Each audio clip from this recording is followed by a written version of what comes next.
തദ്ദേശ തെരഞ്ഞെടുപ്പിന്റെ ആദ്യഘട്ട തെരഞ്ഞെടുപ്പിൽ മികച്ച പോളിംഗ്. സംസ്ഥാനത്തെ 7 ജില്ലകളിൽ നടന്ന തെരഞ്ഞെടുപ്പിലാണ് മികച്ച പോളിംഗ് രേഖപ്പെടുത്തിയത്. അന്തിമ കണക്കനുസരിച്ച് പോളിംഗ് 70.9% പിന്നിട്ടത്. തദ്ദേശ തെരഞ്ഞെടുപ്പിന്റെ ആദ്യഘട്ട വോട്ടെടുപ്പിൽ രാവിലെ മുതൽ തന്നെ എല്ലാ ബൂത്തുകളിലും നല്ല തിരക്കായിരുന്നു അനുഭവപ്പെട്ടത്. വോട്ടെടുപ്പ് സമയം കഴിഞ്ഞിട്ടും 6 മണിവരെ വോട്ട് ചെയ്യാൻ വരിയിൽ നിന്നവർക്ക് വോട്ട് രേഖപ്പെടുത്താൻ സമയം നൽകി. അവസാന കണക്കനുസരിച്ച് 70%-ലധികം വോട്ടാണ് രേഖപ്പെടുത്തിയത്.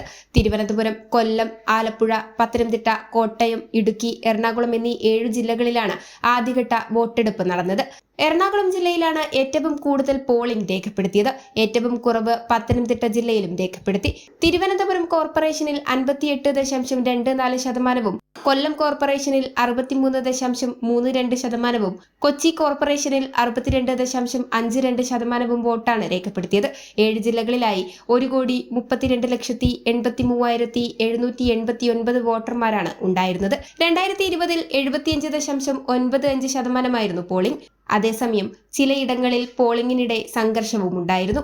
കൈരളി ന്യൂസ്, തിരുവനന്തപുരം.